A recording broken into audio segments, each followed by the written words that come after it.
In the screwball comedy His Girl Friday, Cary Grant and Rosalind Russell swap insults about their divorce. You know what? How long is it since we've seen each other? Oh, well, let's see. I spent 6 weeks in Reno, then Bermuda. Oh, about 4 months, I guess. Seems like yesterday to me. Maybe it was yesterday, Hildy. Been seeing me in your dreams? Oh, no, Mama doesn't dream about you anymore, Wally. You wouldn't know the old girl now. Ah, yes, I would. I'd know you any time, any place. Anywhere. Ah, you're repeating yourself, Walter. That's the speech you made the night you proposed. Yeah, I know that you still remember it. Of course I remember it. If I didn't remember it, I wouldn't have divorced you. In real life, 5 years later, Cary Grant was contemplating the cost of divorce from his second wife, Barbara Hutton. Hutton was the Woolworth heiress, the original poor little rich girl, whose millions could buy everything except happiness.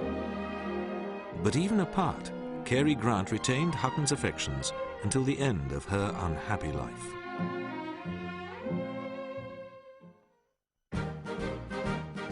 Cary Grant was born Archibald Leach in Bristol, England in 1904. There was not much in his early background to suggest the supremely polished movie star of later years.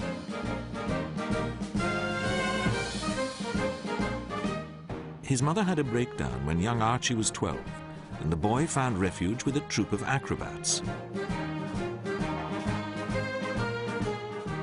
Archie's training as a tumbler was to give grown-up Cary Grant much of his physical aplomb.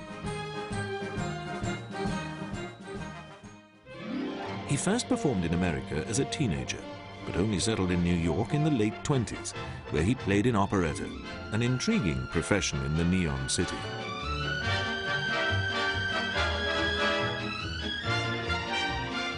In 1931, he headed west to California and Hollywood.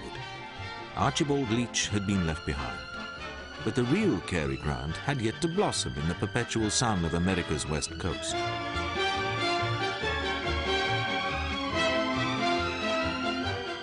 Shortly before his 28th birthday, Grant signed a 5-year contract with Paramount and made his screen debut in This Is the Night. But this was not the Cary Grant of later years. He was fleshier, still not clearly defined. But the studio persevered and gave him bigger roles, opposite Marlene Dietrich in Blonde Venus.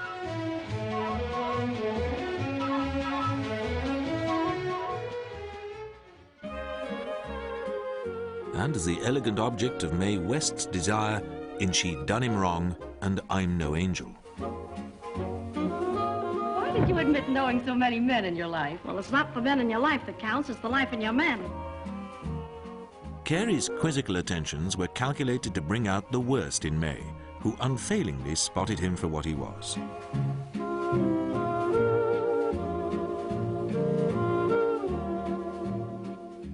Mae's instincts were not of the motherly kind.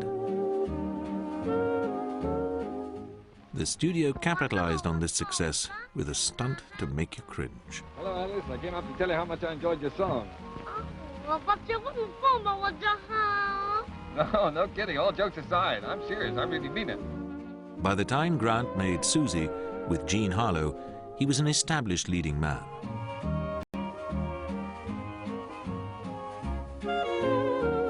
Perhaps the air of a handsome clothes horse still hung around him, but Grant was shrewd. When his contract with Paramount expired, he maintained his independence by signing a joint deal with RKO and Columbia, two studios which were weak on leading men. Cary Grant had given himself room in which to maneuver.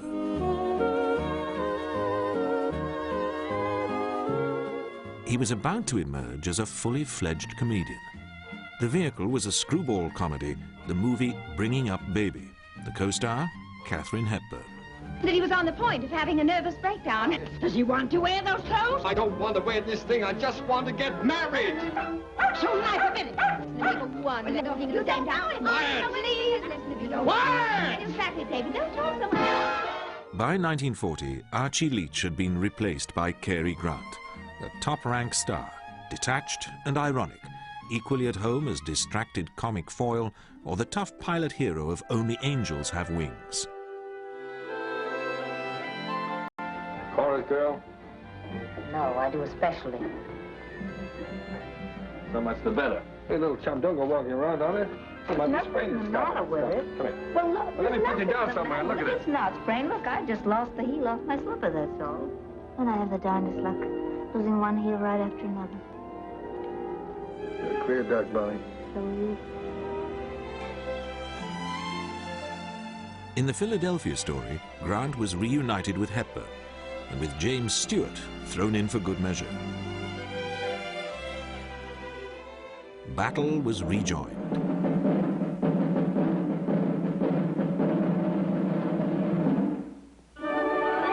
And the night that you got drunk on champagne and climbed out on the roof and stood there naked with your arms out to the moon, wailing like a banshee. I told you I never had the slightest recollection of doing any such thing. Off-screen, Cary Grant remained an enigmatic figure who kept his distance from Hollywood. In the mid-30s, he'd been briefly married to actress Virginia Cheryl, but the marriage foundered, and when Cheryl filed for divorce, she described her husband as sullen and quarrelsome, a description markedly at odds with Grant's polished public image.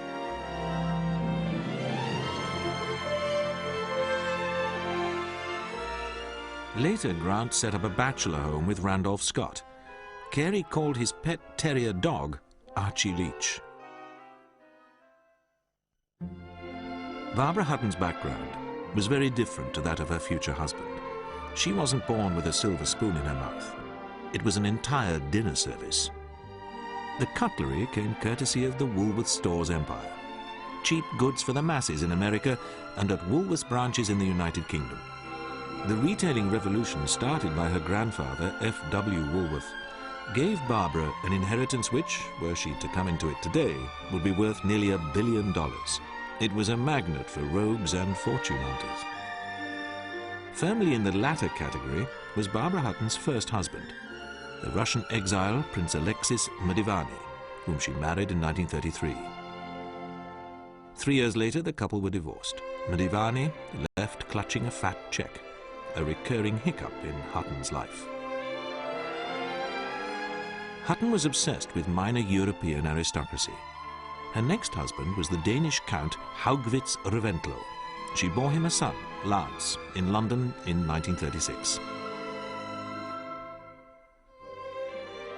By now, Hutton was moving in high society, and her millions made her constant news. She spent millions on building a new home, Winfield House, on 12 acres of ground in London's Regent's Park. After Buckingham Palace, it was the second largest private estate in the capital.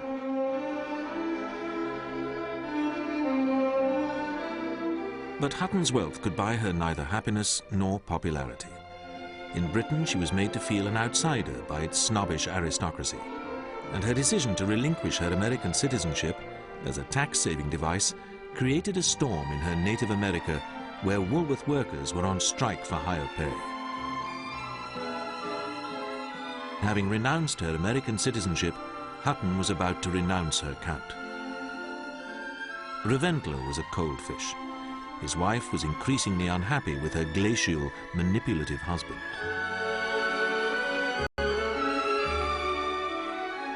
Their marriage foundered. 2 attempts at reconciliation failed. There was a furious custody battle over Lance. After less than 2 years, Barbara Hutton was alone again. She returned to the States, minus husband and citizenship. She embarked on a number of affairs.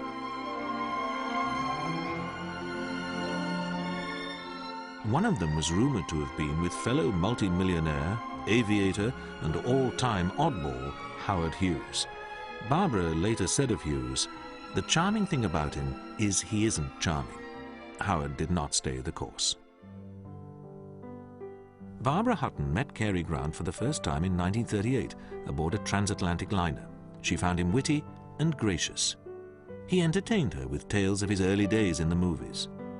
Before they disembarked in France, the movie star and heiress vowed to meet again in Hollywood. But they had to wait until 1940 and a dinner party held by Hollywood hostess Dorothy DeFrasso. The American-born DeFrasso, pictured here with Gary Cooper, was the mistress of mobster Bugsy Siegel. When he renewed his acquaintance with Barbara Hutton, Cary Grant was making the Philadelphia story, the plot of which turned on the romantic whims of heiress Katharine Hepburn. Oh, you're slipping, Red. I used to be afraid of that look. The withering glance of the goddess. I didn't think that alcohol would do... Oh, shut up. Dinah, stay here. Oh, please, Mother. Maybe he's going to soccer again. As Hepburn and Grant battled it out on the MGM set at Culver City, Cary and the real-life heiress became increasingly drawn to each other. Barbara Hutton and her son Lance moved to Beverly Hills and into Buster Keaton's old home. She surrounded the place with guards, fearful of a kidnap attempt on the boy. The shadow of the kidnapping and murder of the Lindbergh baby at the beginning of the decade still hung over the rich and famous in America. Hutton was taking no chances. Old friends like society hostess Elsa Maxwell maintained a discreet silence about the affair. The gossip columns got wind of it, but those in the know, among them the English playwright Noel Coward, remained the souls of discretion. It was the most hushed-up romance in Hollywood. Hutton stayed away from Culver City and was always at home in bed by 11 at night. She visited Grant discreetly at his home in Santa Monica for lunch and then a swim. In the evenings, the couple would take a drive along the Pacific coast in Grant's convertible. Sometimes Cary would stop at a roadside stand to buy a hot dog for the young woman who had everything. While he was courting Hutton, Cary Grant made Suspicion with Alfred Hitchcock, a movie in which the shrewd fat man ruffled the star's sleek surface and hinted at the moody personality which lay underneath. Grant was cast as a charming conman who may, or may not, be planning to bump off his rich young wife, Joan Fontaine. I want nothing but to spend the rest of my life with you. And if you were to die first, If I were to die first. From that moment on, my life was filled with fear, of wondering how it would happen, of waking in the middle of the night, shaking with terror, and finding myself praying that whatever it was, it would be done quickly and with mercy. By May 1941, when he finished work on Suspicion, Cary Grant was facing two important decisions: whether to become an American citizen and whether to marry Barbara Hutton. Hutton had large dollar reserves held in London. Were she to marry an Englishman, the assets would be frozen. If she married an American, these assets could be transferred to help charities like the American Red Cross. The Red Cross was to do sterling work for the armed services during the war, in which American troops would be fighting in less than a year. Grant agonized over the decision. Logic suggested that he become an American citizen and do everything he could in Hollywood to help the British war effort. But Cary feared a hostile reaction from his fellow countrymen, who throughout 1940 had been locked in a desperate but successful fight for survival against Adolf Hitler. Pearl Harbor and American entry into the war made up Cary Grant's mind. He applied for U.S. citizenship. On the 26th of June 1942, he swore the oath of allegiance and on the same day legally changed his name to Cary Grant. Archie Leach had been consigned to history. A few days later, Grant told the press office at the RKO studio that he intended to marry Barbara Hutton. The couple were married on the 8th of July 1942. The marriage license gave the groom's age as 36 and the bride's as 30. The next day, Grant reported back to the set of Once Upon a Honeymoon, co-starring Ginger Rogers. But there was no time for a honeymoon for Cary and Barbara. The home in which the Grants settled belonged to Douglas Fairbanks Jr., an old friend of Cary's who was now serving with the U.S. Navy. Almost immediately, there were problems. The intensely private Grant now had to share a house not only with numerous servants, but also with Hutton's companion of 20 years, Germaine de Tocquay. And his new wife retained her fascination with dim members of the European aristocracy, small armies of whom seemed to turn up every night for dinner. Grant, essentially one of life's bachelors, complained that their home was bedlam. The servants have so many shifts to feed at mealtimes that my wife and I are lucky to get a hamburger. Cary Grant had always remained aloof from the diversions of Hollywood nightlife, so there was no escape offered by the bright lights of Los Angeles. Before he married Barbara Hutton, Cary Grant had preferred courtship to the permanent company of one woman. No matter how hard he tried to suppress it, he could not still his desire to be alone. But marriage to Barbara had blotted out his old life as surely as American citizenship had erased Archie Leach.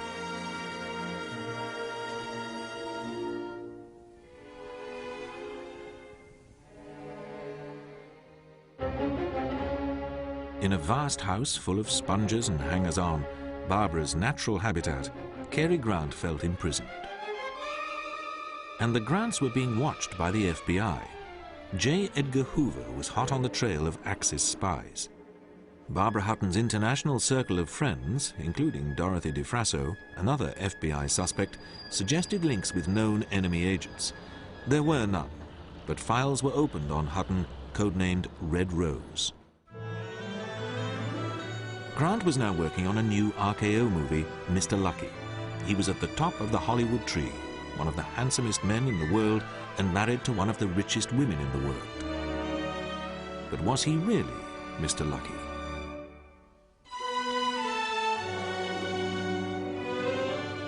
Cary and Barbara both wanted children. Grant decided to quit filming to devote more time to his wife. The gossip columns dubbed the couple million-dollar recluses. But Grant quickly gave up. He threw himself into raising money for the British war effort. He donated tens of thousands of dollars from his own fees and proved a tireless fundraiser while his wife stayed at home knitting socks for the troops. An example of Grant's propaganda work survives in the short promotional film he made with Ronald Colman, Jean Arthur and director George Stevens for the British war movie The Invaders. Well, a fine time to show up. 2 hours for lunch, you bottlenecks. We haven't had lunch. Sorry, George, you've been in the projecting room looking at a new picture. Oh, what a picture, George. The Invaders. Tell you how the picture opens. A Nazi submarine sneaks into Hudson's Bay. And they send ashore a landing party to raid the outpost. Along comes an air patrol, sinks the submarine, leaving the Nazi invaders in Canada. In an effort to toughen up his image, Grant embarked on a submarine drama of his own, Destination Tokyo.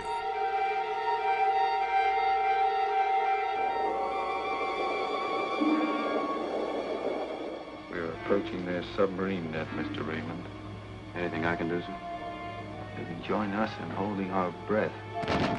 It was gripping stuff. I'll watch you under fire. You don't scare easy. I'm going to ask you to do something. Just give me the orders, Captain. This isn't an order. If you go voluntarily. You might not come back. I'll go, Captain. Wow! We picked up a Lulu. I hear Japs are happy to die for their emperor. A lot of them are going to be made very happy. There was, however, a problem which Grant could not easily solve. The underlying contrast between his relaxed screen personality and the tetchy, insecure star off the camera.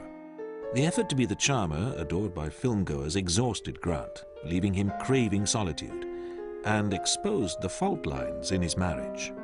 By the end of 1944, it was clear that the only remaining point of contact between Grant and Hutton was her son Lance, of whom Grant was genuinely fond. Grant now poured all his energy into winning an Oscar for his performance as a Cockney drifter in None But the Lonely Heart. It was a deeply felt performance, but when the stars gathered for the Oscar ceremony for 1945, the board was swept by Going My Way, which scooped the Best Actor award for bland Bing Crosby. It was a blow for Grant, but Bingle sailed on, straight down the middle. The greatest pleasure I've ever had to present to you the Best Acting Award for 1944 for your wonderful, superb performance. Superb? Superb. Oh, my heavens. That's the best word I can dig up at the moment. In Going My Way. Thank you very much, Gary. Things were not going Cary Grant's way. After the long struggle to reconcile two very different philosophies of life, Cary Grant had packed his bags and left Barbara Hutton. There were several attempts at reconciliation, but none of them worked. Soon, rumors were flying around Hollywood that Grant had been seeing a pretty young actress, Betty Hensel. Now it was left to the lawyers to sort out the debris of the marriage. Hutton's divorce came through while Grant was playing Cole Porter in a biopic of the composer, Night and Day. Porter quipped of the production, "It must be good, none of it's true." Do you always kiss women first and speak to them afterwards? If possible. Merry Christmas, Cole Porter. You write beautiful music, you're crazy, and you're forgiven. Hutton was less forgiving in her divorce petition, claiming that Grant dined alone in his bedroom when her friends called. On such slights, the fate of Hollywood marriages turn. In the summer of 1945, Cary Grant was a bachelor once more.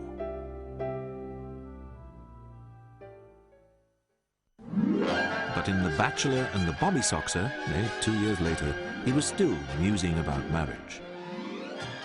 Now Grant was the elegantly bemused object of 19-year-old Shirley Temple's affections.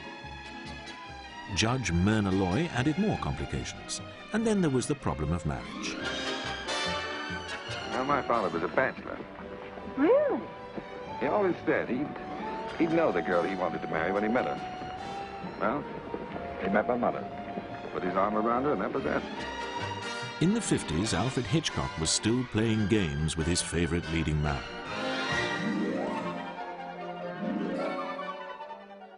In the playful To Catch a Thief, Grant was a fashion plate cat burglar. Grace Kelly, 24 years his junior, was the love interest. A very strong grip, the kind of burglar needs.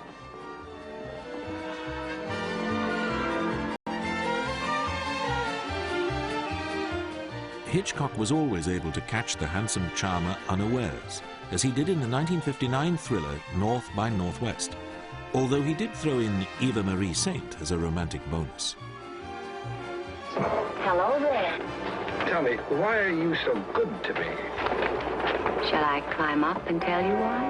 And there was a hint of suspicion when Cary climbed down. How do I know you aren't a murderer? You don't. In 1949, Cary Grant had married Betsy Drake, his co-star in Every Girl Should Be Married. They divorced in 1960.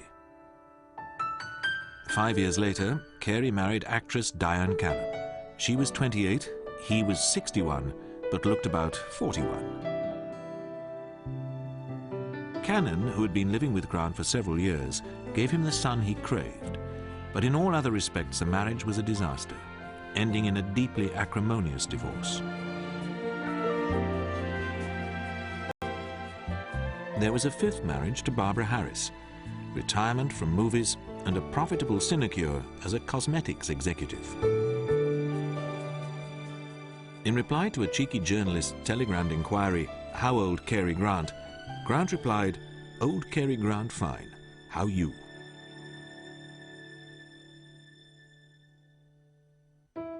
There was no happy ending for Barbara Hutton. She continued to attract fortune-hunting husbands. The fifth was Dominican playboy Porfirio Rubirosa, another mate who walked away with a handsome check. Barbara came home, won, but determined to try again, which she did in 1955 with a pre-war friend, German tennis hero, Baron Gottfried von Kram.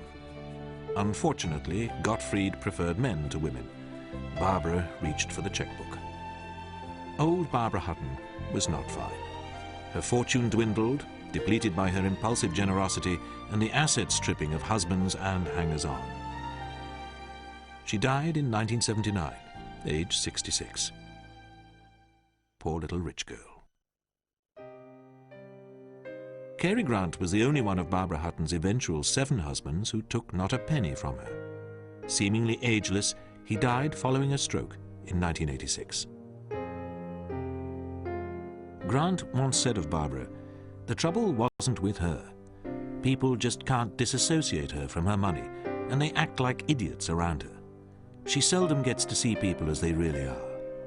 In his films and in his life, there was a dark and light side to Cary Grant.